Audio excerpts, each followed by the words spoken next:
Hello students, हम लोग शुरू कर रहे हैं अपना एक नया अध्याय जिसका नाम है कार्ल मार्क्स। ये हमारा अंतिम अध्याय है अपने सिलेबस का और इस नाम से आप लोग परिचित हैं। कार्ल मार्क्स को हम पढ़ चुके हैं फर्स्ट ईयर में भी, तो कार्ल मार्क्स के सिद्धांतों से आप परिचित हैं, लेकिन आज सिलेबस में है तो इसको पुनः हम दोहरा देते हैं। आज पढ़ते हैं इसको। बड़ा ही इंटरेस्टिंग ये सिद्धांत है जो हम पढ़ चुके हैं। तो यदि कार्ल मार्क्स का हम सामान्य सा परिचय देते हैं तो ये जर्मनी के रहने वाले थे और इनका जन्म 5 मई 1818 में हुआ था।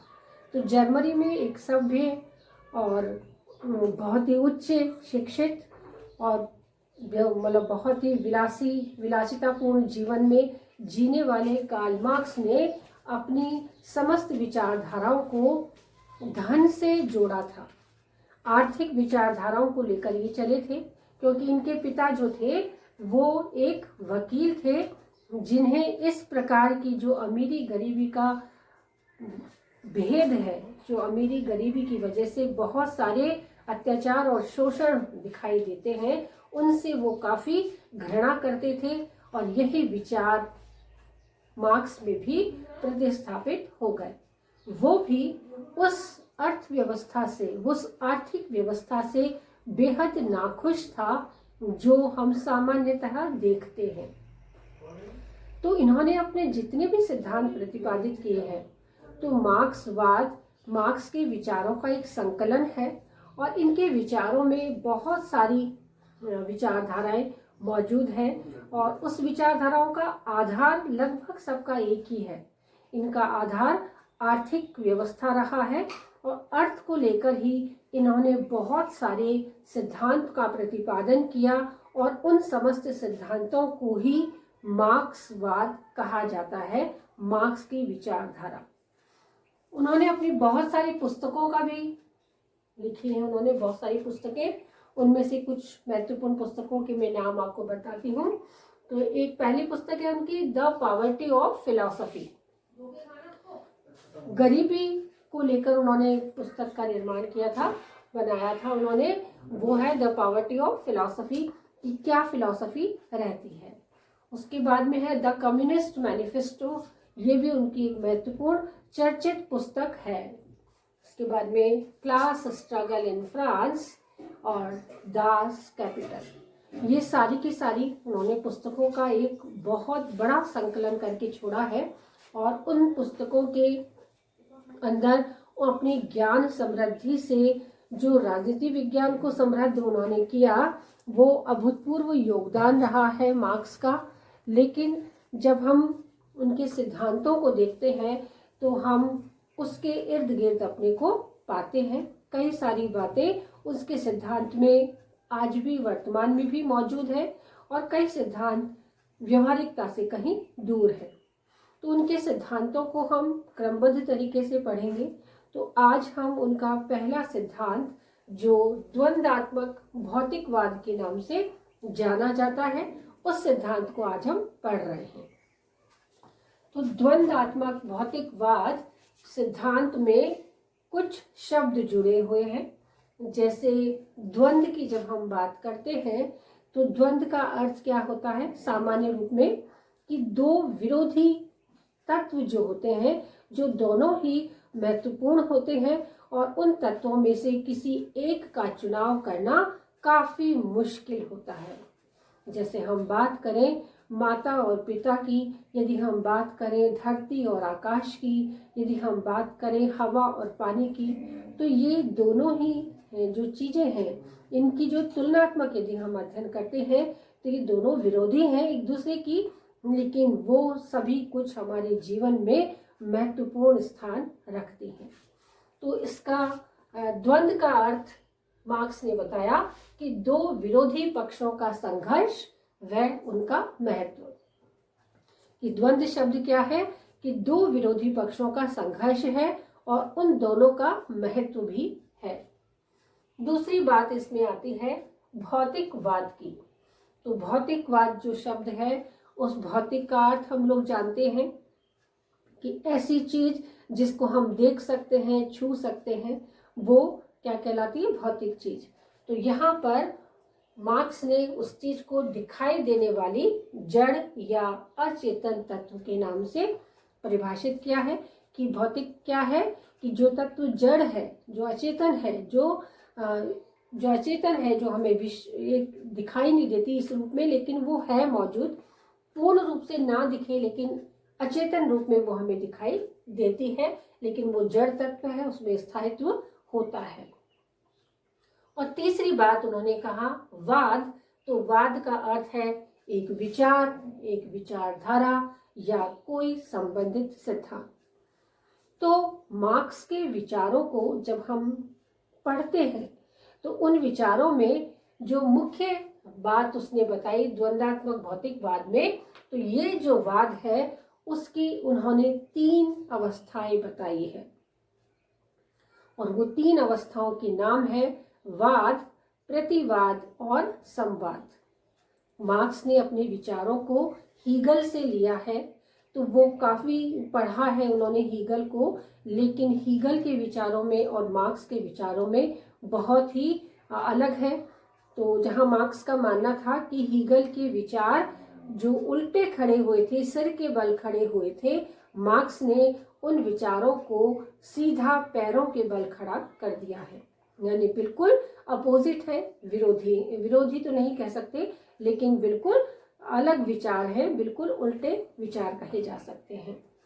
तो कार्ल मार्क्स अपनी द्वंद्वात्मक भौतिकवाद के सिद्धांत में ये समझाने का प्रयास करता है कि समाज में वाद, प्रतिवाद और संवाद की स्थिति लगातार चलती रहती है, निरंतर चलती रहती है, और इस निरंतरता को उन्होंने समझाने का प्रयास किया कि वाद वो स्थिति है जब समाज में सब कुछ सामान्य रूप से चल रहा है। जब सब कुछ सामान्य रूप से चल रहा है तो हमें सब कुछ ऊपर से कैसा दिखाई देता है? शांत दिखाई देता है। एक समाज की सामान्य अवस्था जो हमें शांत रूप से निरंतर चलती हुई दिखाई देती है कि सब कुछ ठीक है। लेकिन धीरे धीरे इस शांत व्यवस्था में बदलाव आता है, और वो बदलाव किस रूप में आता है? प्रतिवाद के रूप में। पहली अवस्था थी वाद, जो क्या है? सामान्य स्थिति, समाज की सामान्य स्थिति है। दूसरी अवस्था प्रतिवाद के रूप में उत्पन्न होती है, और वो प्रतिवाद वाद का बिल्कुल विरोधी होता है, बिल्कुल अलग होता है। तो ये विचारधारा प्रतिवाद के रूप में हम सबको नजर आती है, जो अचेतन है, लेकिन उसके बावजूद भी वो हमें स्पष्ट रूप से दिखाई देती है, क्योंकि वो अधिक गतिशील, अधिक प्रतिभाशील, प्रतिक्रिया स्वरूप हमको दिखाई देती है कि वो वाद का प्रतिवाद है, मतलब उसका उल्टा है, उसका दूसरा रूप है। तो ये प्रतिवाद उसका भिन्नता का जो रूप दर्शाती है, वो भिन्नता को दूसरी अवस्था प्रतिवाद का नाम दिया है। ये प्रतिवाद भी हमें काफी लंबे समय तक स्पष्ट रूप में, प्रगतिशील रूप में हमको दिखाई देता है, और फिर धीरे धीरे फिर से परिस्थितियां बदल जाती है, और प्रतिवाद का भी एक और प्रतिवाद उत्पन्न हो जाता है, और वो अवस्था तीसरी अवस्था कहलाती है, जिसे मार्क्स ने संवाद का नाम दिया है।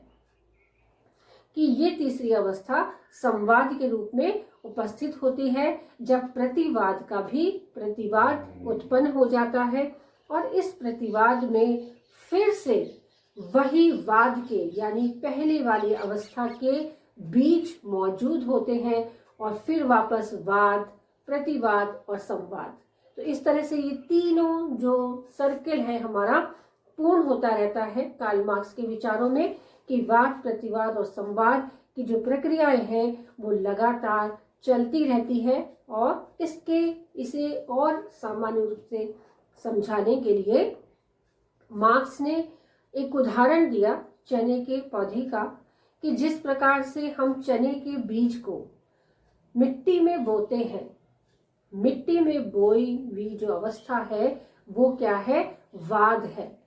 जिसमें हमें ये नजर नहीं आता कि बीज के साथ अंदर क्या हो रहा है, यानी ऊपर से सब कुछ सामान्य लगता है।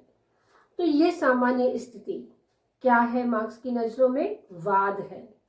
लेकिन धीरे धीरे जमीन की गर्मी और नमी पाकर वो बीज अंकुरित होता है और अंकुरण स्वरूप कुछ एक दिन में वो क्या होता है, उसका एक अंकुरण हमें दिखाई देता है जो धरती के बिल्कुल ऊपर था। हमने बीज धरती के नीचे बोया था और इसका प्रतिवाद जो है वो धरती के ऊपर निकला है, यानी कि दोनों की दोनों विरोधी, ये नीचे है और ये ऊपर है। तो इस विरोधी विचार को मार्क्स ने प्रतिवाद का नाम दिया है कि पहली अवस्था बीज है जो मिट्टी के अंदर बोई गई है, जो नीचे बोया जा रहा है, और प्रतिवाद निकल के ऊपर आ रहा है, तो वो दूसरी अवस्था है। और इस दूसरी अवस्था में धीरे धीरे अंकुरण होने के बाद पल्लवित होता है, उसमें दिखाई देने लगते हैं पौधे, दिखाई देने, पौधे का जो बढ़ता प्रारूप है कि और पत्तियां निकलती हैं और पल्लव निकलते हैं, कई सारी छोटी छोटी ब्रांचेस निकलने लग जाती हैं और वो पौधा अपना बिल्कुल रूप परिवर्तित कर लेता है।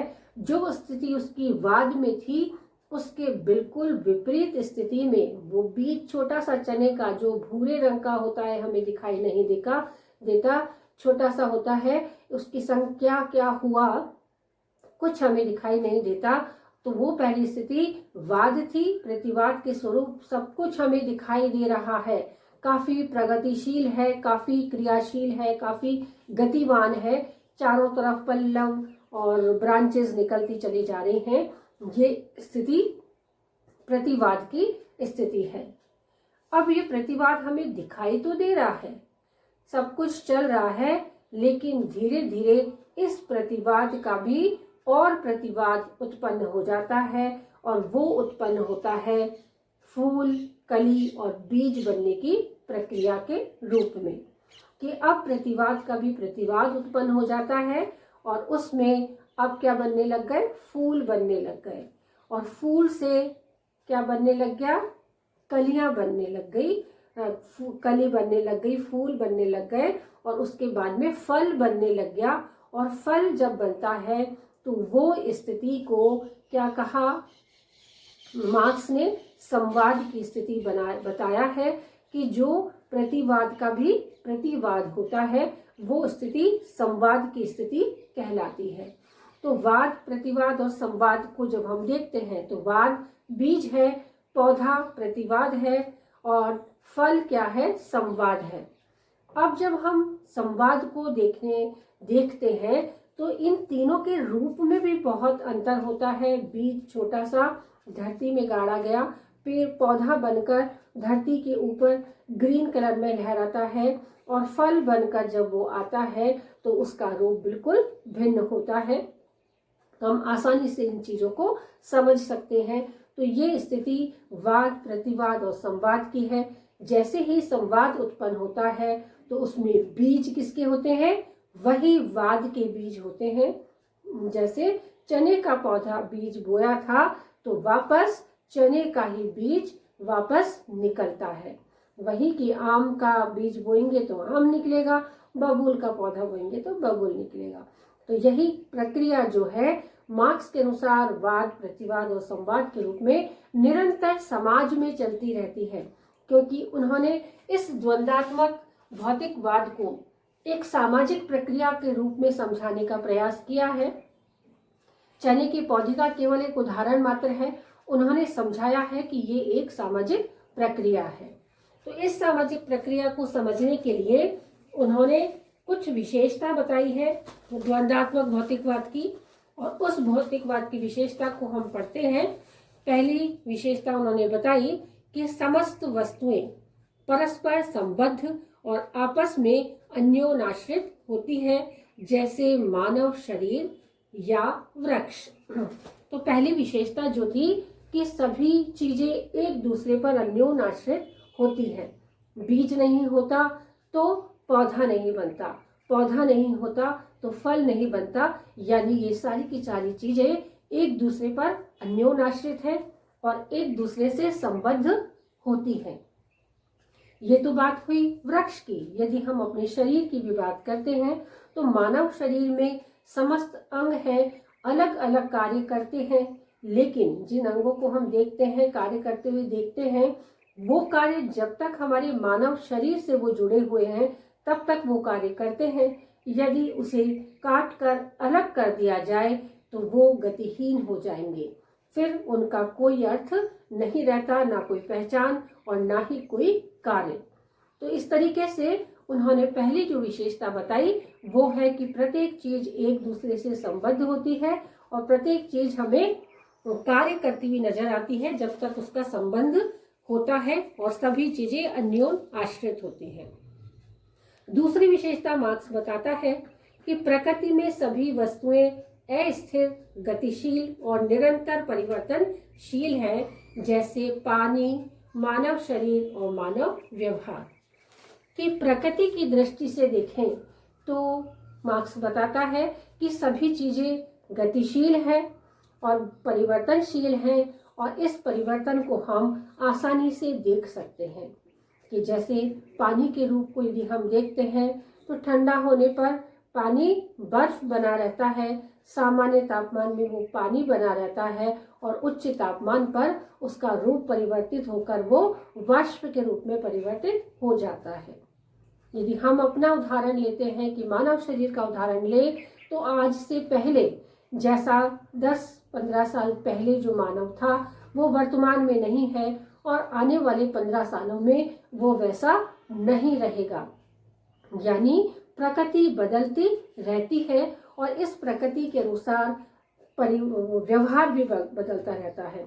कि परिवर्तन और व्यवहार भी बदलता रहता है, सोच बदलती रहती है। तो ये उसने दूसरी विशेषता बताई है।